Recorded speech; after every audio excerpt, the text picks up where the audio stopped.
तो hello everyone, welcome you all in session. तो पिछले सेक्शन में हम लोग वर्क पावर एनर्जी का डिस्कस कर रहे थे। उसका वर्क जो वाला पार्ट था वो कंप्लीट कर दिए। और हम लोग कंप्लीट किए थे कि ये देखो सिलेबस में जो है conservative and non conservative process ये वाला टॉपिक हम कंप्लीट कर दिए थे। तो आज हम शुरू करेंगे जो एनर्जी वाला पार्ट, ठीक है। तो एक्चुअली इधर नहीं है सिलेबस में, लेकिन क्वेश्चन आता है यहाँ से, कभी कभी तो दे देते हैं, ठीक है। तो बाकी जो है देखो जितना बचा है ये भी इम्पोर्टेंट टॉपिक है, तो चलो डिस्कस करते हैं ये। मेरा सब कुछ डिस्कस करेंगे हम लोग, ठीक है। तो धीरे धीरे जुड़े रहना है लेक्चर पे। तो ठीक है, चलो एनर्जी पहले हम जानते हैं एनर्जी क्या है basically. Energy of a body capacity of energy of water. पहले दिन हम लोग काल जो सीखे थे वर्क डन क्या है उसको हम डेफिनेशन जाने थे। तो वर्क डन क्या है, वर्क डन जो था W equals to F into S, ठीक है। फोर्स और जो डिस्प्ले एक फोर्स अप्लाई करें किसी बॉडी पर और उसको डिस्प्लेस्ड होना चाहिए, ठीक है। तो उस केस में हम वर्क डन को कैलकुलेट करते हैं। तो एनर्जी जो है, एनर्जी क्या है, वर्क डन का सिमिलर है देखो। Like work the energy is a scalar quantity. Work done का स्केलर क्वांटिटी था, एनर्जी भी स्केलर क्वांटिटी है। It has having magnitude only, no direction, right. तो इसका अगर हम यूनिट देखेंगे, इसका भी यूनिट है जूल और आर, लाइक वर्क डन, ठीक है। तो देखो एनर्जी कितने तरीके का होता है देखो। there are some देखो energy can exist various forms such as mechanical energy like potential energy and kinetic energy, ठीक है। and of course there is sound energy, heat energy, light energy, ठीक है। ये देखो ये जो हम क्या कर रहे हैं मैकेनिक्स कर रहे हैं, तो मैकेनिक्स के हम अभी जो ध्यान देंगे potential and kinetic energy in दोनों पे। अब जब हम वेव ऑप्टिक्स पढ़ाएंगे, वेव में देखो वेव में क्या आता है, साउंड, साउंड एनर्जी आएगा। अगर हम थर्मोडायनेमिक्स पढ़ते हो तो उस केस में हीट आएगा। और ऑप्टिक्स में आएगा लाइट एनर्जी, ठीक है। तो ये मैकेनिक्स का पार्ट है, तो पोटेंशियल एंड काइनेटिक एनर्जी हम इन दोनों पे डिस्कस करेंगे। तो चलो पहले डिस्कस कर लेते हैं काइनेटिक एनर्जी, ठीक है। तो kinetic energy types of mechanical energy, जैसे कि मैकेनिकल एनर्जी दो तरीके होती है, काइनेटिक एनर्जी तो पोटेंशियल एनर्जी। तो काइनेटिक एनर्जी क्या है, energy possessed by a body by virtue of its motion. Kinetic energy देखो, मान लो ये एक बॉडी है, ठीक, एम मास है इसका, ये भी वेलोसिटी से इधर जा रहा है। अगर ये मोशन में है तो इसका जो काइनेटिक एनर्जी होगा, अगर ये मोशन में है तो इस केस में इस बॉडी के ऊपर काइनेटिक एनर्जी अप्लाई होगा, ठीक है। अगर ये रेस्ट पे मान लो ये फिक्स्ड है तो v equals to zero, then kinetic energy also zero, kinetic energy also zero, ठीक। अगर ये रेस्ट पे है, मोशन में नहीं, तो काइनेटिक एनर्जी अप्लाई ही नहीं होगा। तो इसके लिए काइनेटिक एनर्जी क्या हो जाएगा, जीरो हो जाएगा। फिर क्या लिखा है, kinetic energy of a body can calculated by the amount of work done in stopping the moving body. इससे मतलब क्या, एक बॉडी मूव कर रहा था v वेलोसिटी से, ठीक है। जो बॉडी मान लो एक बॉडी जो है एम मास का बॉडी मूव कर रहा था, एम मास का ऑब्जेक्ट मूव कर रहा था v वेलोसिटी, इसको क्या करना, स्टॉप करना है। मान लो v इक्वल्स टू जीरो, तो इससे वेलोसिटी का चेंज हो रहा है। या फिर देखो from the amount of work done giving to same velocity from the rest. या फिर हम लोग बोल सकते एक ऑब्जेक्ट है वो रेस्ट पे था, फिर v इक्वल्स टू जीरो, ठीक। इसको हम क्या करें, कुछ फोर्स अप्लाई किया तो इसका क्या होगा, डिस्प्लेस्ड होगा। इसका मतलब वर्क डन करेंगे हम, ठीक है। हम फोर्स अप्लाई करेंगे इसके ऊपर, तो ये क्या करेगा, मूव करेगा, तो ये क्या हो जाएगा, मोशन मिल जाएगा, ठीक है। ये डी वेलोसिटी पे जाएगा इन। तो इन दोनों केस के लिए हम काइनेटिक एनर्जी कैलकुलेट कर सकते हैं, ठीक है। तो हम मान रहे हैं एक ऑब्जेक्ट है, मान लो एम मास का, ठीक है, एम मास का, जिसका इनिशियल वेलोसिटी मान लो v1 था, ठीक। या फिर हम मान रहे हैं ये v इक्वल टू जीरो पे था, हम कुछ फोर्स अप्लाई करेंगे इसके ऊपर, ये करें क्या करेगा इस केस के लिए, लास्ट वाला केस के लिए, ठीक है। तो यह कर क्या होगा, इसका मोशन आ जाएगा इसके ऊपर, तो भी वेलोसिटी से जाएगा।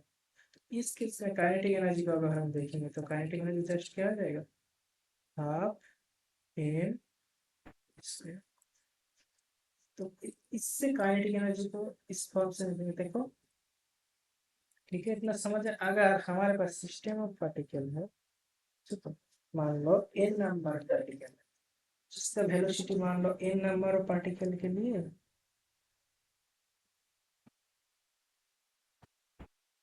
एन नंबर ऑफ पार्टिकल है, जिसका वेलोसिटी मान लो v1 v2 v3, ठीक है, डॉट डॉट डॉट vn, ऐसा है।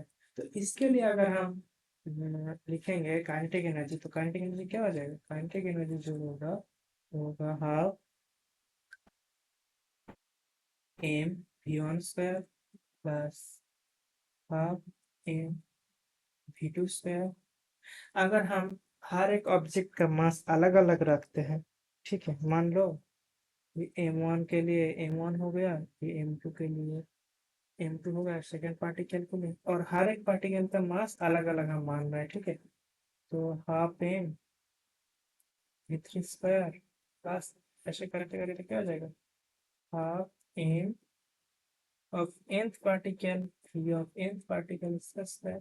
तो यहाँ से हम लिख सकते हैं half of m i v i का square, i goes from 1 to n, ठीक है। तो ये जो आ गया, ये आपका आ गया क्या, काइनेटिक एनर्जी का फॉर्म, ठीक है, फॉर एन पार्टिकल के लिए। तो अब कुछ इंपॉर्टेंट पॉइंट देख लेते हैं काइनेटिक एनर्जी का, ठीक है। देखो काइनेटिक एनर्जी में क्या है, ऑलवेज पॉजिटिव, क्यों, देखो इसका काइनेटिक एनर्जी का फॉर्म क्या था, काइनेटिक एनर्जी हाफ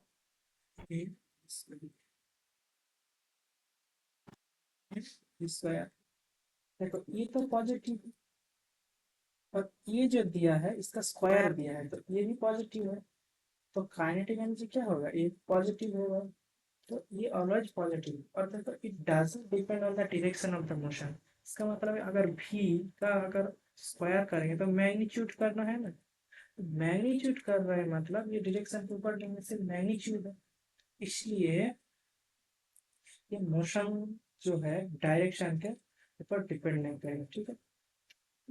फिर क्या दिया, देखो kinetic energy depends on the frame of reference, ठीक है। हम पिछले सेक्शन में जो एग्जांपल लेते हैं, मान लो ये ट्रेन है, ठीक है, इधर कोई एक खड़ा है, ठीक है, ये ट्रेन जो है v वेलोसिटी से जा रहा है, ठीक है, ये ट्रेन है ये। तो ऑब्जेक्ट है इधर, जो इसका जो लगेज था इधर बैठा था, इसने डिस्प्लेस करवाया था, तो ये जो लगेज है ये फिक्स्ड है। तो इसके लिए इधर काइनेटिक एनर्जी क्या हो जाएगा, जीरो हो जाएगा। अगर बाहर कोई एक खड़ा है इधर, इसके लिए काइनेटिक एनर्जी क्या हो जाएगा लगेज का, इसके लिए v वेलोसिटी से जाएगा ना ये लगेज, तो इसके लिए जो हो जाएगा एम v स्क्वायर हो जाएगा, ठीक है। तो इसके इस केस के हम बात करेंगे तो ये क्या हो जाएगा, काइनेटिक एनर्जी है फ्रेम ऑफ रेफरेंस के ऊपर डिपेंड करता है, ठीक है।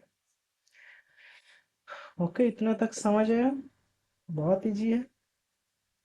तो नेक्स्ट देखो, प्रॉब्लम देख लेते हैं, अगर समझ आया तो देखो, a body of mass 0.8 has initial velocity कितना दिया है, v1 equal to 3i cap minus 4 g cap.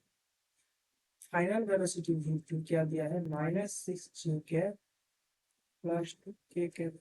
हमने क्या बोला, डायरेक्शन के ऊपर इंडिपेंडेंट, तो जस्ट हम इसका क्या करेंगे, find the change in kinetic energy. तो इसका मैग्नीट्यूड लेंगे, तो इसका मैग्नीट्यूड क्या हो जाएगा, 4 स्क्वायर प्लस 3 स्क्वायर। इसका मतलब क्या है, 5 आ जाएगा। इधर से करेंगे 36 प्लस 4, इससे क्या हो जाएगा, √40 आ जाएगा। तो काइनेटिक एनर्जी चेंज क्या करेंगे कि काइनेटिक एनर्जी 1 क्या हो जाएगा, half into m into v1 square, और इधर क्या होगा, काइनेटिक एनर्जी जो हो जाएगा 2 half M into v2 square. इधर से अगर हम चेंज इन काइनेटिक एनर्जी,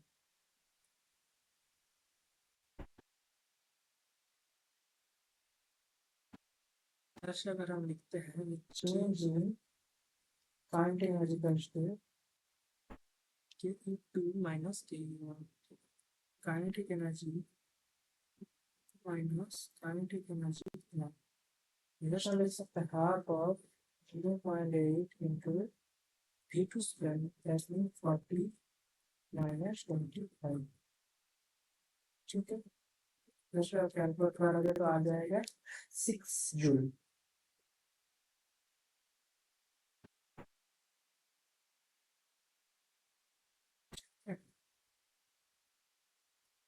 बता दीजिए। नेक्स्ट जो टॉपिक है relation between kinetic energy and linear momentum. हम लोग लीनियर मोमेंटम कैसे कहते हैं, linear momentum P equals a into v सीखा था।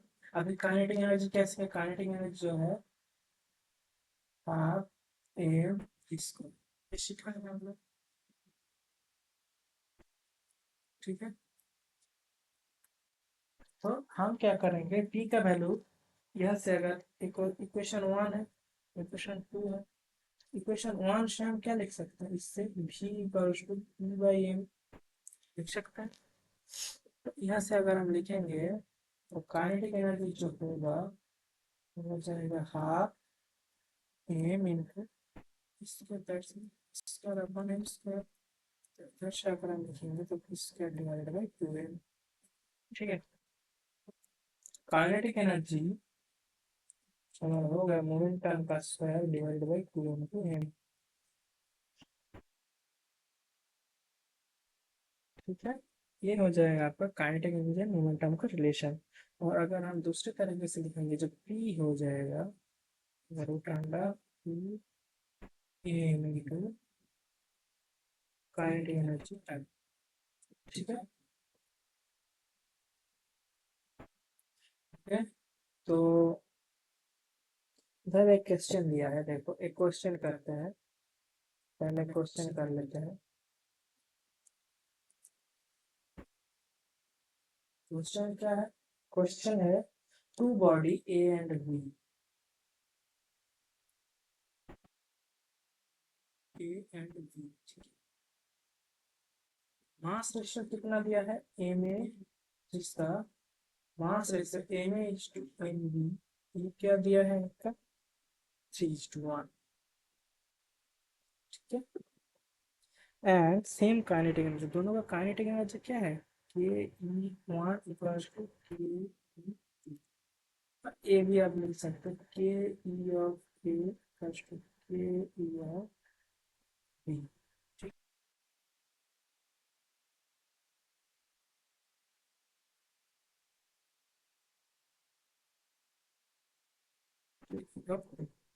ठीक है, आप क्या निकालने को बोला है, क्वेश्चन में बोला है कि obtain the ratio linear momentum, आपको निकालने के लिए हम फर्स्ट अभी जो डिवाइड करते हैं फर्स्ट क्या है root under energy kinetic energy. तो यहाँ से लिख सकते हैं 1 upon P2 first root under E1 upon M2 root under E के E1 अपॉन काइनेटिक एनर्जी। ठीक है, इधर अगर पुट कर दोगे तो P1 अपॉन P2 जो हो जाएगा क्या होगा √3 इंटू काइनेटिक एनर्जी दोनों सेम है तो P1 अपॉन P2, तो P अपॉन PB का रेशियो क्या आ जाएगा √3 आ जाएगा। ठीक है, तो PA इज टू PB ये आ जाएगा आपका √3। ठीक है, समझे। नेक्स्ट हम आते हैं वर्क एनर्जी थ्योरी। थ्योरी में हर एक प्रॉब्लम में अप्लाई होता है। ठीक है, किसी अगर प्रॉब्लम सॉल्व होगा तो ये अप्लाई होगा। ठीक है, तो वर्क एनर्जी थ्योरी में क्या बताता है, वर्क एनर्जी थ्योरी में ये बताता है कि this theorem states that the work done by all the forces, work done by all the forces, force like conservative, non-conservative, or external or internal, acting on the particle। ठीक है, जितना ही force apply हो रहा है इसके ऊपर or an object, particle हो सकता है, object is equal to the change of kinetic energy। इसका मतलब क्या, नेट वर्क डन जो है वो था चेंज ऑफ काइनेटिक एनर्जी। बस इसका मतलब यही है। तो काइनेटिक एनर्जी का चेंज जितना होगा उतना क्या हो जाएगा, आपका नेट जो वर्क डन हो रहा है इसके लिए। तो इसका मतलब है क्या, इसका डब्ल्यू ऑफ कंजर्वेटिव के लिए plus W of non conservative के लिए प्लस डब्ल्यू ऑफ एक्सटर्नल, अगर इसके लिए अप्लाई हो रहा है तो ठीक है, इक्वल्स टू क्या आ जाएगा, काइनेटिक एनर्जी चेंज। ठीक है, तो अगर हम मान रहे हैं किसी भी एक पार्टिकल है, मान लो एक पार्टिकल के ऊपर F1 F2 F3 से करके फोर्स जो है अप्लाई हो रहा है, अप्लाइड ऑन ए पार्टिकल। ठीक है, तो इस केस में अगर लिखेंगे तो नेट फोर्स रिजल्टेंट फोर्स क्या हो जाएगा, तो रिजल्टेंट फोर्स जो होगा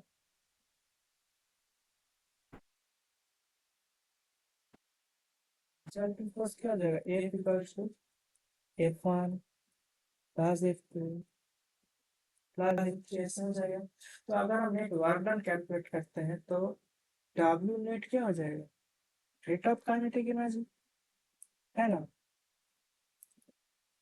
तो W नेट अगर हम निकालते हैं तो F डॉट डी आर हो जाएगा। ठीक है, तो F क्या हो जाएगा, F1 plus F2 plus F3 plus ऐसे करके F एन हो जाएगा, ये अगर मान रहा है F एन है। ठीक है, इसका जो होगा वो डी आर हो जाएगा। ठीक है, तो इसका मतलब क्या है, F1 dot D R that is W1 plus W2 plus W3 बस ऐसे करके डब्ल्यू एन। तो देखते हैं नेट वर्क डन जो है वो आ जाएगा हमारा। ठीक है, तो वर्क एनर्जी थ्योरम को हम और एक तरीके से भी बोल सकते हैं। ये क्या होता है, work done by the resultant force equal to the sum of work done by individual forces. ठीक है, work done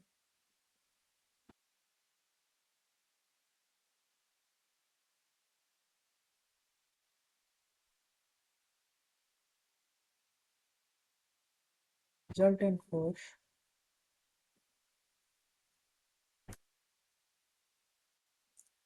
equal to the sum of individual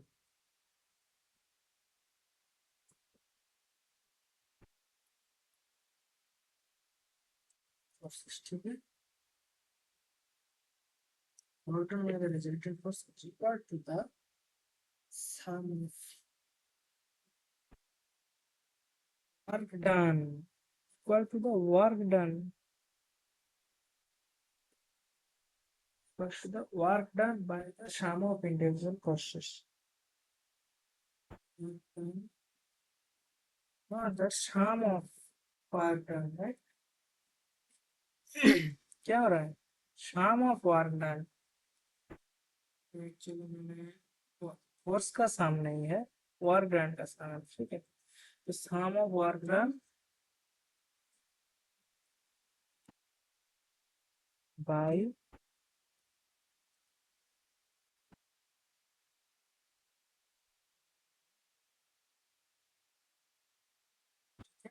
समझ। ठीक है, अब एक प्रॉब्लम करते हैं, अगर ये समझ आ सकते हैं क्या बोला इधर, the position of A particle mass 150 along x axis at a time t is given by, तो x क्या दिया है, r ऑफ t स्क्वायर। ठीक है, ये दिया है। तो देखो find the work done by the force acting on the interval of t2 इसको हम दो तरीके से कर सकते हैं। देखो, एक हम कर सकते हैं नेट एक्स गिवन है पोजीशन। नहीं नहीं, हमको क्या बोला, वर्क डन निकालने को बोला है, तो इधर फोर्स नहीं दिया है। वरना हम कर देते हैं एफ डॉट डी एक्स, ये कर देते हैं, ठीक है। लेकिन ये जो फोर्स है ये मिसिंग है। तो इस केस में हम क्या करेंगे, देखो इधर से हम क्या निकाल सकते हैं, वेलोसिटी निकाल सकते हैं। वेलोसिटी क्या हो जाएगा, डी एक्स डी टी, ठीक है। तो इधर अगर हम पुट करेंगे तो वो क्या हो जाएगा, टी हो जाएगा जस्ट, ठीक है। तो वेलो at t equals to zero, velocity कितना है, zero. At t equals to 3 second, तो वेलोसिटी कितना हो जाएगा, 3 मीटर पर सेकेंड हो जाएगा, ठीक है। तो अगर हम यहाँ से देखेंगे कि वर्क डन, तो कितना वर्क डन होगा, वर्क डन जो होगा होगा kinetic energy final minus kinetic energy initial, ठीक है। काइनेटिक एनर्जी फाइनल क्या है, half m square final, that is V2 हम मान लेते हैं। तो ये आपका V1 है, ये V2 है, तो V2 square minus V1 square. तो V1 जीरो था इधर, और एम क्या है, 1 kg, तो हाफ ऑफ जस्ट 3 स्क्वायर, ठीक है। तो ये जाएगा 4.5 जूल, ठीक है। इतना वर्क डन हुआ उसके ऊपर, ठीक है, समझ गए। नेक्स्ट देखो, एक क्वेश्चन है ये, an object of mass 5 kg fall from rest to the vertical at a vertical distance 20 meter and attain velocity 10 meter per second. How much work done by the resistance of air? ठीक है, तो air resistance में कितना work किया, ठीक है। तो net work done क्या हो सकता है, डब्ल्यू नेट जो होगा, डब्ल्यू नेट, ये क्या होगा, काइनेटिक एनर्जी चेंज, तो half of m v square, ठीक है। इनिशियल वेलोसिटी क्या है, फ्रॉम रेस्ट, ठीक है। तो इधर से हम लिख सकते हैं डब्ल्यू नेट जो होगा मतलब हाफ ऑफ 5 तो ठीक है। तो इधर से अगर आप कैलकुलेट करोगे तो जो वैल्यू निकल के आएगा क्या होगा, 850, ठीक है। हाँ, 250 जूल डब्ल्यू नेट आ गया। अब देखिए डब्ल्यू नेट किसके लिए काम कर रहा है, ये देखो नीचे की डायरेक्शन में ये जा रहा है, वर्टिकल मोशन कर रहा है, 20 मीटर बोला है, वर्टिकल मोशन किया है 20 मीटर, ठीक है। और एक एयर रेजिस्टेंस है, तो एक एक खुद का वेट के लिए नीचे जा रहा है, तो एक लिख सकते हैं W due to gravitation plus W due to air, ठीक है। फर्स्ट 250 जूल, ठीक है, फर्स्ट 250, अब देखो डब्ल्यू जी ये क्या होगा, ये हो जाएगा जस्ट एफ इंटू डिस्टेंस कितना ट्रैवल किया, ठीक है। तो एफ क्या हो जाएगा, एम इंटू जी इंटू कितना डिस्टेंस ट्रैवल किया, एच। एक्चुअली ये पोटेंशियल एनर्जी हम सीखेंगे बाद में, पोटेंशियल एनर्जी। तो डब्ल्यू एयर इक्वल्स टू, ठीक है। तो इधर से कैलकुलेट कर लेना, एम जी एच का जो वैल्यू आएगा, एम क्या है 5, जी क्या है 10 और एच क्या है 20 मीटर, ठीक है, plus W air equals to 50। तो इधर से जो आएगा डब्ल्यू एयर, एयर रेजिस्टेंस में कितना वर्क डन किया, तो होगा 250 माइनस 0 0, ठीक है। तो इधर से कैलकुलेट -750, ठीक है, ये आ जाएगा आपका आंसर। तो इतना जूल, समझ है। नेक्स्ट हम देख लेते हैं और एक प्रॉब्लम, नेक्स्ट प्रॉब्लम में क्या बोला है, vehicle of mass m moving in x direction with constant speed speed constant बोला है। Subject resulting forces F equals to 0.1 x joule per metre, ठीक है। रिटार्डिंग फोर्स दिया है, not resulting, subject retarding force, ठीक है। तो it travel from x equals to 20 metre to 30 metre. इधर होता change in kinetic energy. Change in kinetic energy क्या होता है, वर्क डन होता है। तो W of K in U जो होता है कितना होता है, वर्क डन होता है। W just work done F dot dx। कहाँ से कहाँ तक, 20 मीटर टू 30 मीटर, ठीक है। तो इधर से अगर कैलकुलेट कर लेना है तो कैलकुलेट करोगे तो क्या आएगा वैल्यू, जस्ट वैल्यू पुट कर देना। तो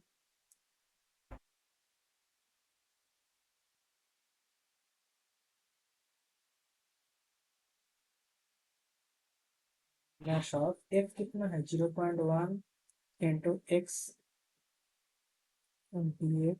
इसका इंटीग्रेशन करना 20 टू 30, तो just minus of 0.1 into x square upon 2, ठीक है, 20 टू 30। इधर से अगर आप कैलकुलेट करोगे माइनस ऑफ 0.1 400 डिवाइडेड बाई 2, ठीक है। तो 500/2 दैट इज, कैलकुलेट कर लेना, 2.5 जूल, ठीक है। ये आ जाए आपका काइनेटिक एनर्जी का चेंज, ठीक है। Not 2.5, 25, okay, 250 into 0.1 that is 25,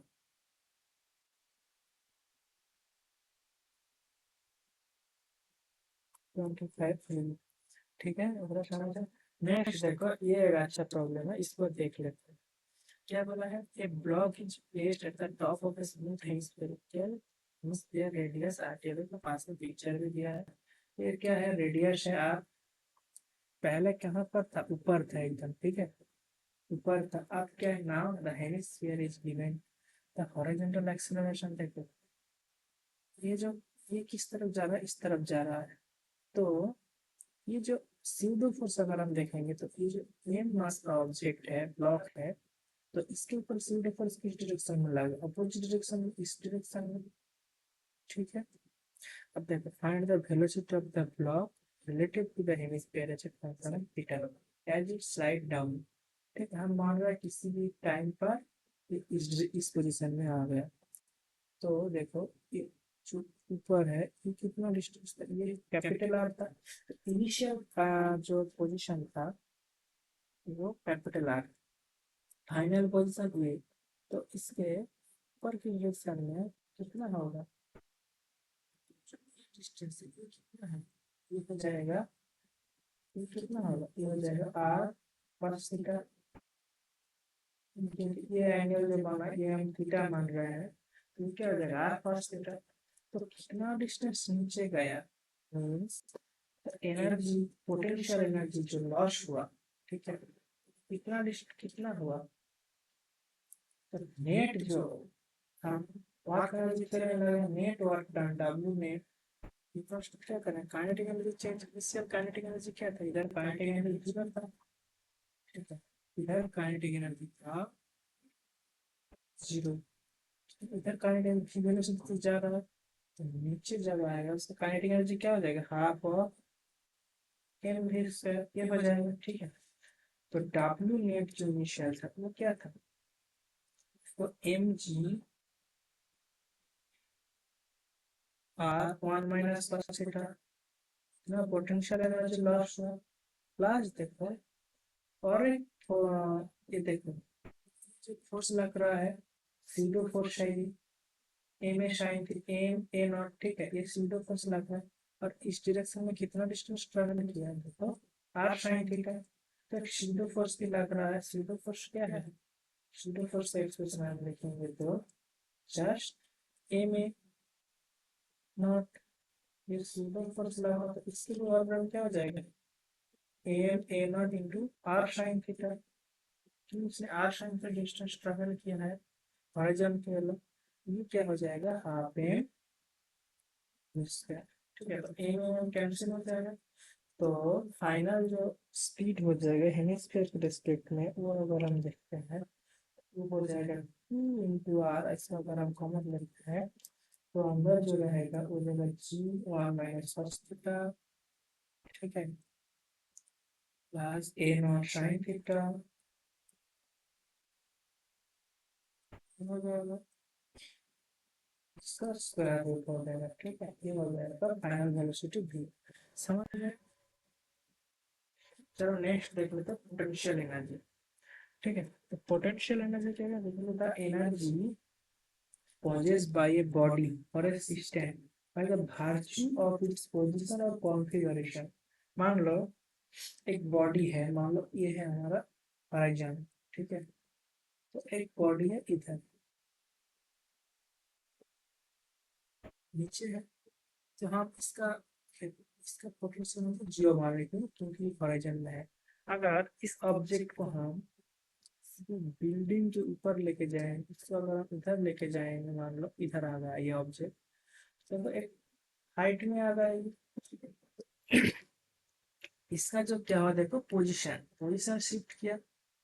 ठीक है, तो इस केस में अगर हम करेंगे तो ये क्या हो जाएगा, gravitational potential, that is second point देखो, क्योंकि देखो एच आया है। ठीक है, तो ये है ग्रेविटेशनल पोटेंशियल एनर्जी। या फिर अगर हम मानते हैं, मान लो एक स्प्रिंग है। ठीक है, एक ब्लॉक है, that is called spring mass system. ठीक है, तो अगर हम इस पे एक फोर्स अप्लाई करेंगे तो ये स्प्रिंग क्या हो जाएगा, इलांगेट कर जाएगा। ठीक है, तो ये क्या हो जाएगा, इसका जो लेंथ है वो बढ़ जाएगा, तो इस लेंथ की वजह से पोटेंशियल एनर्जी आता है। ठीक है, तो उसको बोलते हैं हम ये इलास्टिक पोटेंशियल एनर्जी। ठीक है, दैट इज बेसिकली स्प्रिंग के लिए आता है जो। ठीक है,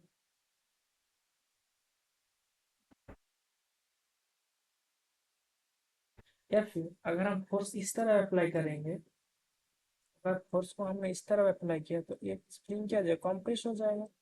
तो उस टाइम में भी वो जो आएगा इलास्टिक काइनेटिक एनर्जी आएगा। ठीक है, नेक्स्ट टाइम आता है इलेक्ट्रिक पोटेंशियल एनर्जी। अगर हमारे पास टू चार्ज है Q1 Q2। ठीक है, Q1 Q2 चार्ज है, तो इन दोनों चार्ज के लिए क्या हो जाएगा, एक पोटेंशियल एनर्जी क्या होगा, क्यों, क्योंकि Q जो चार्ज है इसके लिए इलेक्ट्रिक फील्ड मिल जाएगा। ठीक है, तो Q1 क्या करेगा, एक पोटेंशियल एनर्जी अप्लाई करेगा, तो उस केस में आ जाएगा इलेक्ट्रिक पोटेंशियल एनर्जी। ठीक है, तो बेसिकली ये जो इलेक्ट्रिक पोटेंशियल है ये हम बाद में डिस्कस करेंगे जब हम इलेक्ट्रिसिटी मैग्नेटिज्म पढ़ेंगे, तो उस टाइम डिस्कस करेंगे पोटेंशियल एनर्जी को।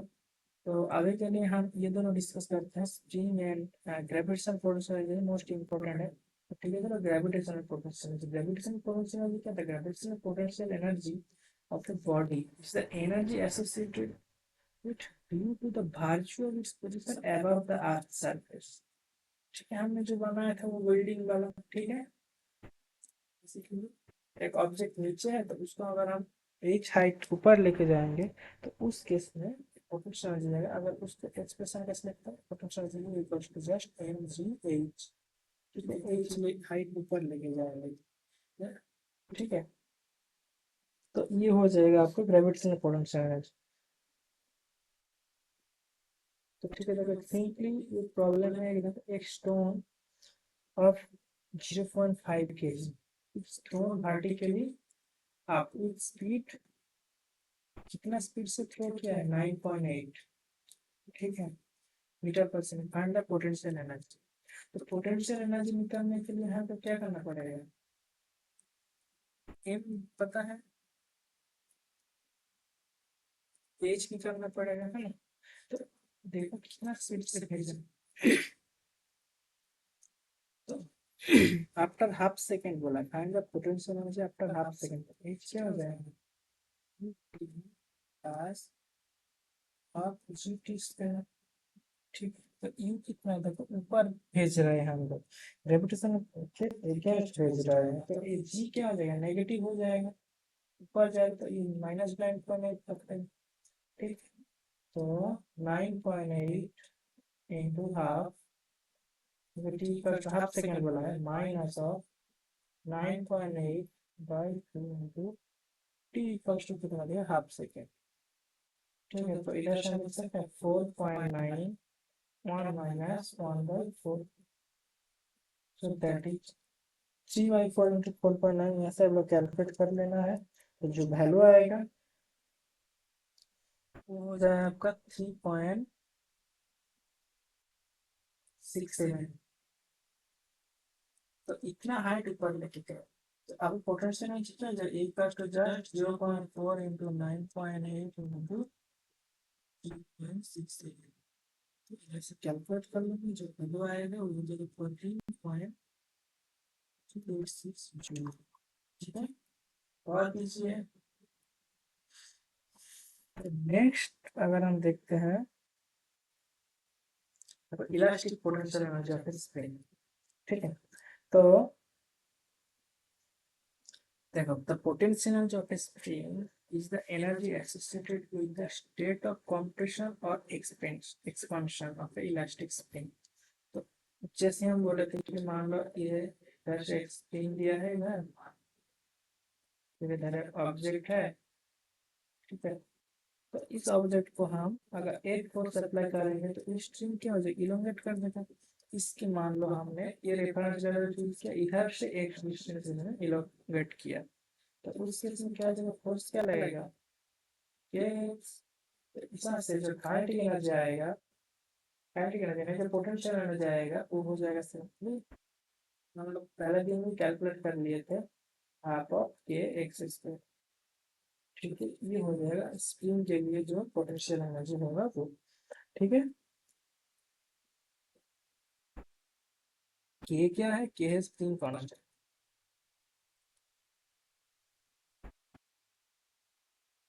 समझ है। अब देखो एक क्वेश्चन करते हैं, क्वेश्चन में क्या बोला है, देखो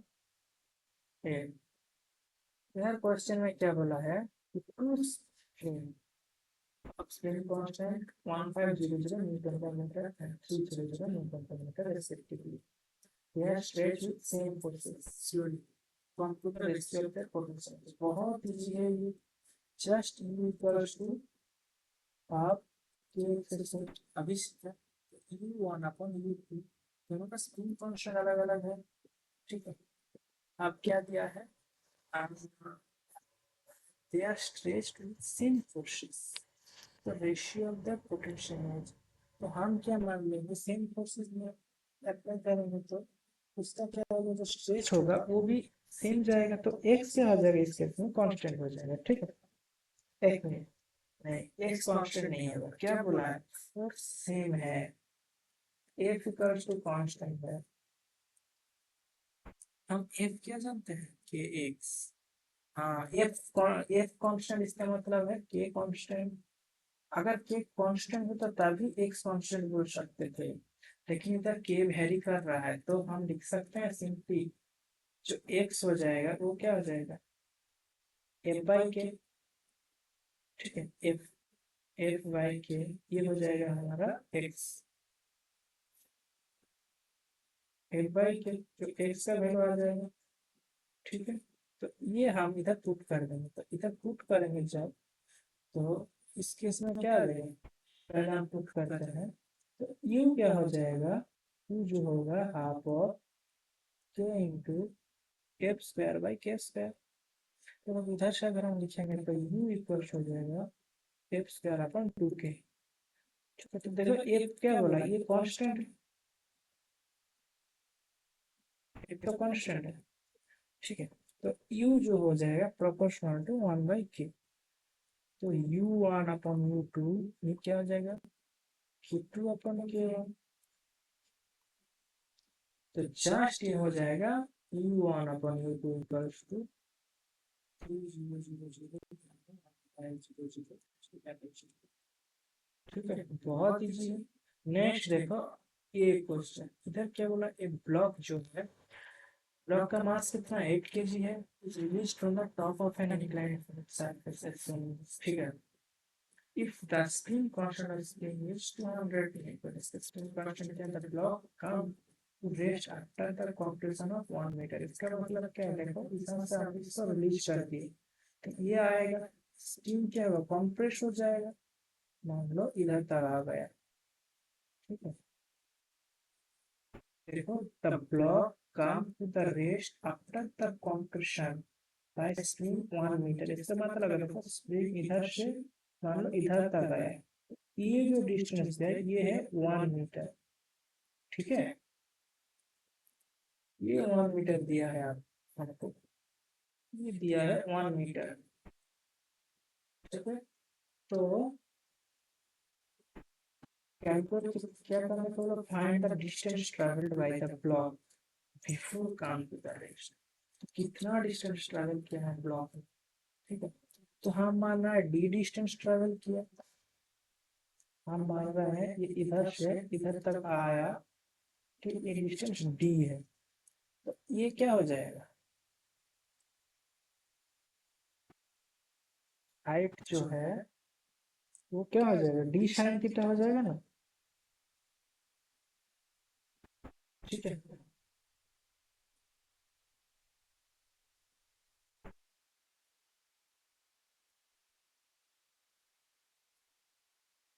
तो अगर हम इधर काइनेटिक एनर्जी देखते हैं, स्प्रिंग के लिए एनर्जी कितना होगा, स्प्रिंग के लिए जो एनर्जी हो जाएगा हाफ ऑफ के एक्स स्क्वायर हो जाएगा, स्प्रिंग का एनर्जी, पोटेंशियल एनर्जी स्प्रिंग का, ठीक है।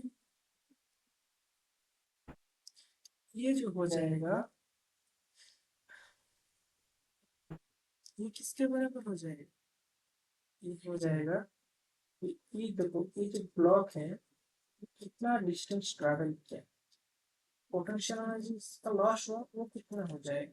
इनिशियली देखो तो काइनेटिक एनर्जी जो पोटेंशियल एनर्जी बाद में जब रेस्ट हो जाएगा तो काइनेटिक एनर्जी का कुछ इफेक्ट नहीं पड़ेगा, ठीक है। तो इधर जस्ट पोटेंशियल एनर्जी, तो ब्लॉक का जो पोटेंशियल एनर्जी होगा वो क्या हो जाएगा, जस्ट एम जी एच।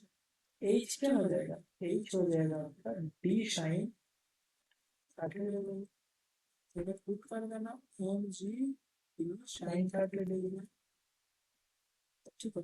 इधर से कैलकुलेट कर लेना, डी का वैल्यू मिल जाएगा एम 8 के जी दिया है, और जी को कैलकुलेशन अगर इजी करने के लिए जी प्लस 10 पकड़ लेना, ठीक है। एम दिया है 8 के जी, ये दोनों वैल्यू उधर पुट कर देना।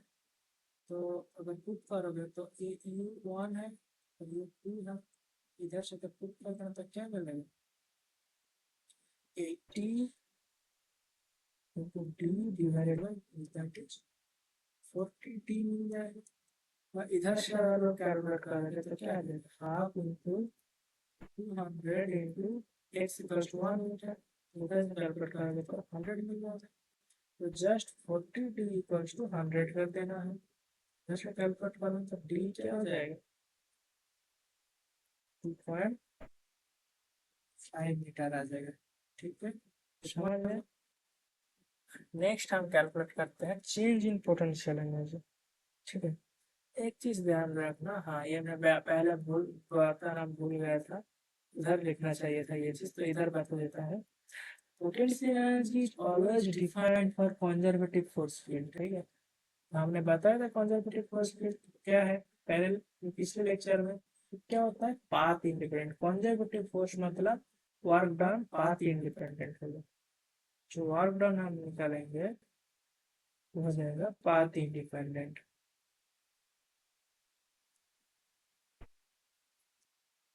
हम किसी पाथ से लेके जाएंगे वर्क डन सेम ही मिलेगा, ठीक है।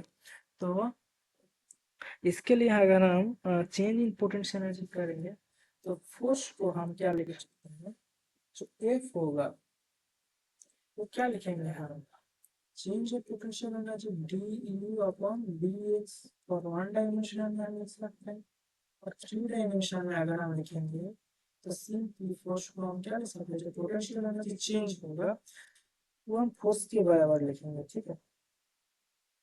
तो सिंपली इधर से अगर हम लिखते हैं फोर्स जो हो जाएगा gradient of you for 3D, ठीक है, ये हम लिख सकते हैं। फोर्स चेंज है, ग्रेडियंट ऑफ यू होगा। ठीक है, तो अगर हम मान रहे हैं तो इधर से अगर हम लिखेंगे तो डी यू क्या हो जाएगा, एफ डॉट डी आर, एक नेगेटिव साइन आएगा। ठीक है, और हम एफ डॉट डी आर क्या जानते हैं, एफ डॉट डी आर होता है डी डब्ल्यू, तो माइनस ऑफ डी डब्ल्यू ये होगा, है ना। तो अगर आप इधर से कैलकुलेट करोगे, ये हमेशा याद रखना, इंफिनिटी टू ये पॉइंट है आर, ये तो पोटेंशियल एनर्जी था। पोटेंशियल एनर्जी का डेफिनेशन माइनस इंफिनिटी टू किसी पॉइंट, ठीक है, मैं देखो इधर लिखा है, देखो the potential energy of a body और system is negative work done, negative work में does mean negative work done by a conservative forces in bringing it from infinity to present position। ठीक है, इसका मतलब क्या है, देखो एक फोर्स है F, इसको इंफिनिटी टू प्रेजेंट कोई आर पोजीशन में हम लेकर आएंगे। ठीक है, इस केस में जितना वर्क डन करना पड़ेगा उसको हम बोलेंगे पोटेंशियल एनर्जी। जैसे है कि हम अगर बोलते हैं, मान लो फॉर इलेक्ट्रोस्टैटिक की बात करेंगे,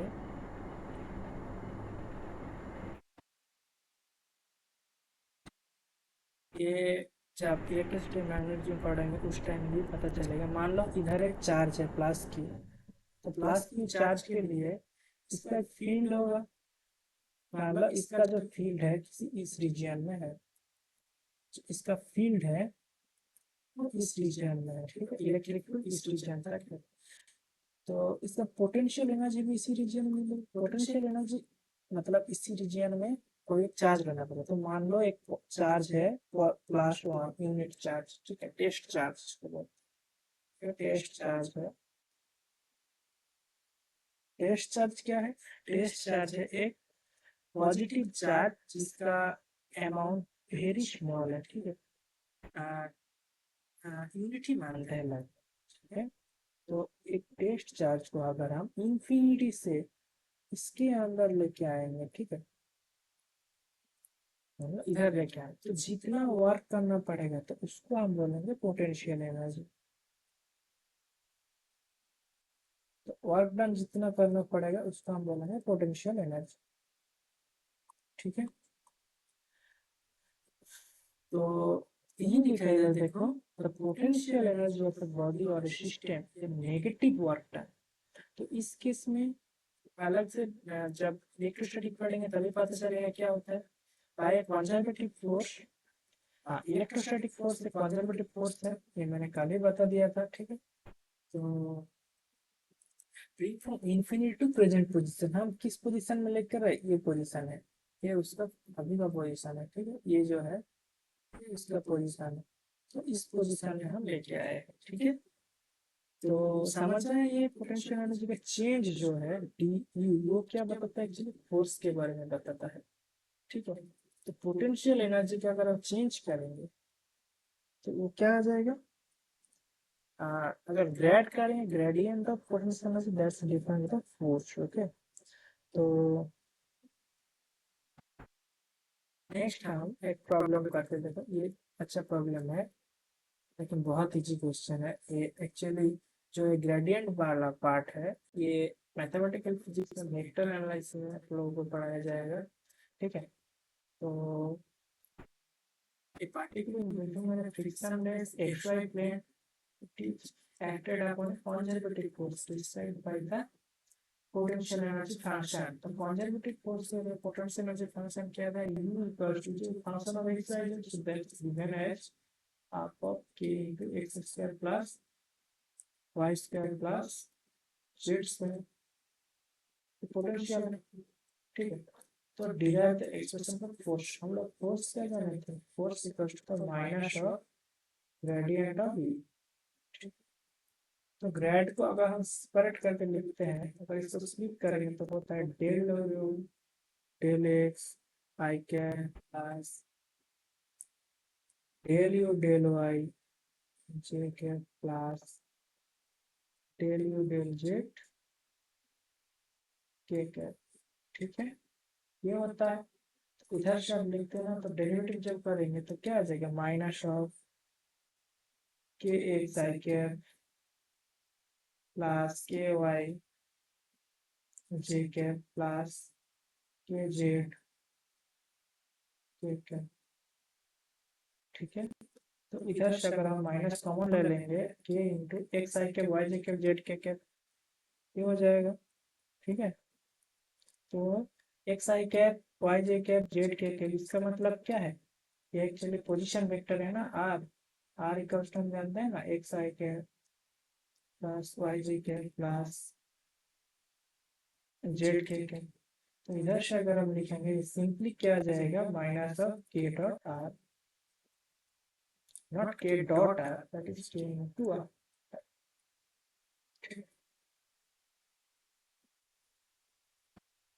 जगह आपका एफ का फोर्स ना। ये देखो, ये एक चीज है, इसमें क्या बोल रहा है, देखो, work done in A pulling a chain against gravity. ठीक है, ये कॉन्सेप्ट समझ लेना, ये अच्छा है, इससे क्वेश्चन आता है। मान लो एक टेबल है इधर, ठीक है, इधर से एक आपको चेन दिया है,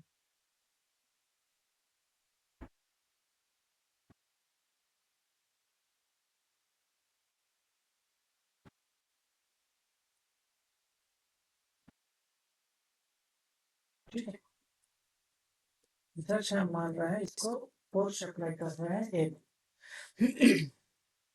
तो हम मान रहे हैं चेन, चेन का जो लेंथ है, ये क्या है,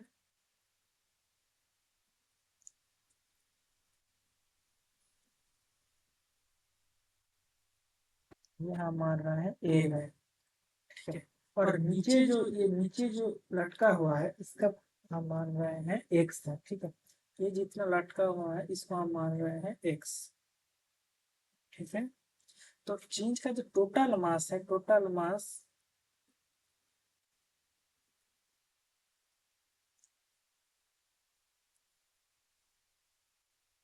टोटल हम मास मान रहे हैं ए। ठीक है, तो मास पर यूनिट लेंथ क्या हो जाएगा, that is mass density.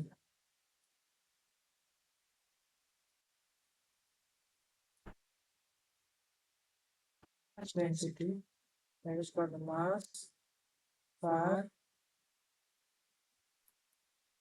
Unit length. ये क्या हो जाएगा, ये हो जाएगा आपका एम अपॉन एल। इसको हम लैम्डा से डिनोट करेंगे। ठीक है, इसको बेसिकली हम डिनोट करते हैं लैम्डा से। तो lambda equals to mass per unit length. तो जो मास इधर लटका हुआ है, इसका मास फिर क्या हो जाएगा, जो मास लटका हुआ है, तो इसका मास हो जाएगा एम इक्वल्स टू, क्या जाएगा, अगर एम प्राइम मानते हैं, ठीक है, तो मास of the chain which is hanging from the table. ठीक है,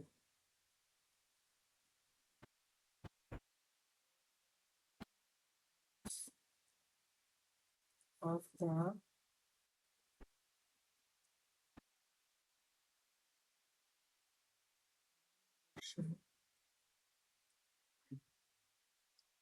क्या हो जाएगा, that is m prime equals to m by l, that is lambda into x। ये हो जाएगा आपका मास ऑफ द हैंगिंग पोर्शन। तो इसका अगर मास नहीं है, तो इसका लेंथ है, तो इसको हम क्या करेंगे, सेंटर ऑफ मास से कैलकुलेट करेंगे। ठीक है, सेंटर ऑफ मास में बाद में पढ़ाऊंगा, लेकिन अभी बोलता हूँ, चेन के लिए सेंटर ऑफ मास क्या होता है, जस्ट एक्स बाई टू पे लाई करता है। ठीक है, इसका जो मिडिल है, जितना नीचे लटका हुआ है, तो उसका हाफ में लाई करते हैं। ठीक है, तो इसके लिए अगर वर्क डन करना है, तो वर्क डन क्या हो जाएगा, जब वर्क डन हो गया, क्या हो जाएगा, W equals to just m g two x by two. ठीक है, तो ऐसे लिखेंगे, तो m by l into two into g x square, ये आ जाएगा आपका वर्क डन इस फॉर्मूले के लिए। तो हैंगिंग लेंथ, हैंगिंग के लिए जो वर्क डन फाइनल फार्मूला मैं इधर लिख देता हूँ। इसके लिए जो फार्मूला आता है याद रख लेना, mg(x²) डिवाइडेड बाई 2m। ठीक है, यह जरूर पढ़। ठीक है, नेक्स्ट एक प्रॉब्लम देखते हैं। प्रॉब्लम में क्या बोला है, uniform chain of length 4 metre. ठीक है, तो लेंथ कितना दिया है, 4 मीटर। ठीक है, table such that the length 120 centimetre hang freely from the edge of the table. तो कितना लटका है, x equal to 120 centimetre, 1.2 metre कितना लटका है। Total mass of the chain 4 kg। Total mass कितना है, 4 kg। तो लैम्डा कितना होगा, 1 kg पर मीटर। ठीक है, तो जितना मास लटका हुआ है वो कितना होगा, लटका हुआ mass m equals to lambda into L. तो lambda into x that is 1.2 kg लटका हुआ मास है। ठीक है, तो अभी आप क्या करेंगे, just work done W equals to mg(x/), ठीक है, 1.2 इंटू जी का वैल्यू हम 10 मान लेते हैं, तो x का जो वैल्यू होगा, x का वैल्यू कितना, 1.2 डिवाइडेड बाय 2। तो इधर से कैलकुलेट कर लेना, तो आ जाएगा 7.2। आज ठीक है, तो बहुत इजी था। नेक्स्ट दिन हम कंजर्वेशन ऑफ एनर्जी और इक्विलिब्रियम के बारे में डिस्कस करेंगे। तो चलो आज के लिए इतना ही। हाँ, अगर आप ऐसे बहुत सारे क्वेश्चन करना चाहते हो तो आप हमारा टेलीग्राम चैनल और व्हाट्सएप चैनल ज्वाइन कर सकते हो। ठीक है, आप कॉन्टेक्ट नंबर में गिवन है। तो ठीक है, आज के लिए इतना ही। तो चलो बाय बाय, थैंक यू।